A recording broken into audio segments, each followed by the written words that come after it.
Hi, welcome to another video from the Super Relaxed Fantasy Club, and thanks to them for asking me to be on it. I am Rosa Watkinson, otherwise known as RB Watkinson, author of 2 published books. Got the Cracked Amulet and its sequel, The Fractured Portal. Book 3 is still being written. It's been horribly delayed and I do apologise for that.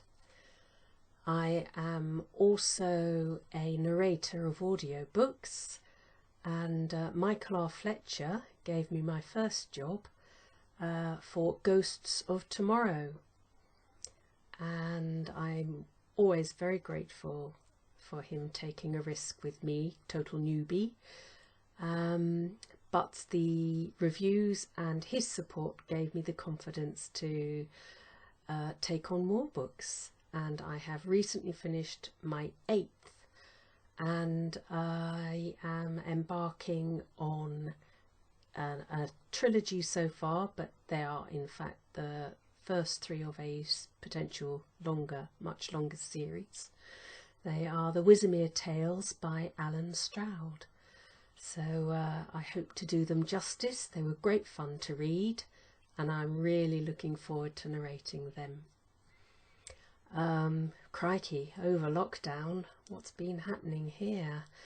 I've been gardening a lot, and that's helped me a great deal. I've had quite a few rather horrid things happen over the last few years, and good things too, but gardening really is a sort of action meditation, and it's really lovely now to be able to pick strawberries and greens and herbs and everything in the garden, eat. It really feels good. I'm sure a lot of people feel the same. I think I'm really rocking the coronavirus hairdo. What do you think? It's kind of wild, but what the hey, that's what it is like at the moment. I don't know when hairdressers will come back, be able to work again, but you got to stay safe. I thought today that I would read from my 3rd book in the Wefan Weaves trilogy, though it is not finished. This is the first chapter, and it's from the point of view of a much lesser character that you would have met had you read it, in book 2, The Fractured Portal. So, chapter 1 of The Ruptured Weaves. Frost grew a thick crust on the snow in the latter hours of the night. Stars glittered through gaps in the clouds, and horned moons rode over the peaks. A light breeze rattled twigs, loosing snow. Mist rose thick. It muffled the cries of wounded from the healer tent deep within the Farron camp. The stamp of sentries warming their feet, a wolf howl in the distance. Kurik felt almost at peace with the moment. A soldier of 40 years, Kurik remained alert. To him, sentry duty was a serious matter. Besides, he'd take it rather than true battle any day or night. He shifted his bulk, tensing and releasing muscles to relieve the cramps brought on by the cold, damp air. These days he measured time passing by the ache in his bones more than the turning stars. Along the brow of the hill a glint of moonlight caught on the spear point of the next guard along. For a moment he considered walking over to Moss, but he dismissed the idea before taking a step.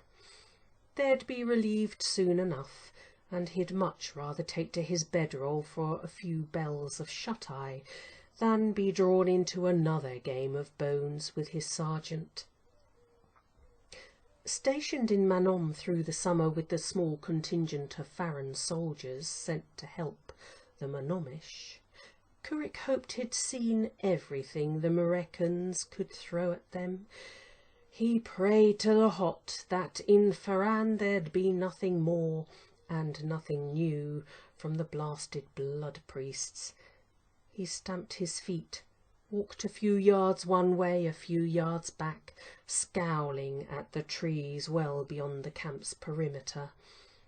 That old nag itched at his thoughts, saying it was past time for him to hang up his crossbow and sword and take up plough and hoe as his brother wanted. He rolled his shoulders, stretched his neck, and stared out at the thickening mist. He missed the farm, to be honest, but leaving the army wasn't a thing he'd contemplate now. Not when they'd need every man and woman they had, and more. The Murreccans might have been beaten in the great battle of Callan Ford, as the songsters were already calling it, but he doubted it'd be the last battle. "This war's only just begun, and that's the truth." He sighed, knowing he'd not see his home and family for a long while yet. He scratched at his short beard and wondered if his wife looked up at the stars as he did this night, perhaps with their latest grandchild snuggled to her chest. Curic smiled as he imagined wrapping his arms around his woman's comfortable, familiar body. A whisper of sound, and Curic's throat burned sharp and hard. He toppled, silent, to the ground. His smile lost, his blood spilled. Unable to move, his shout an impotent gurgle, he watched in dying rage as two stinking blood priests and a grey-scaled lasset sneaked into the camp.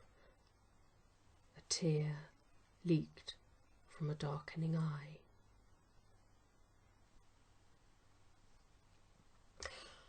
Well, there we are. Who knows, it might change. But I hope you enjoyed it, and I do hope you're all keeping safe in these times, and I look forward very much to the conventions beginning again, as I really do hope they will soon, and seeing as many of you, my old friends, as possible. Fun days ahead, hopefully. Take care now. Bye.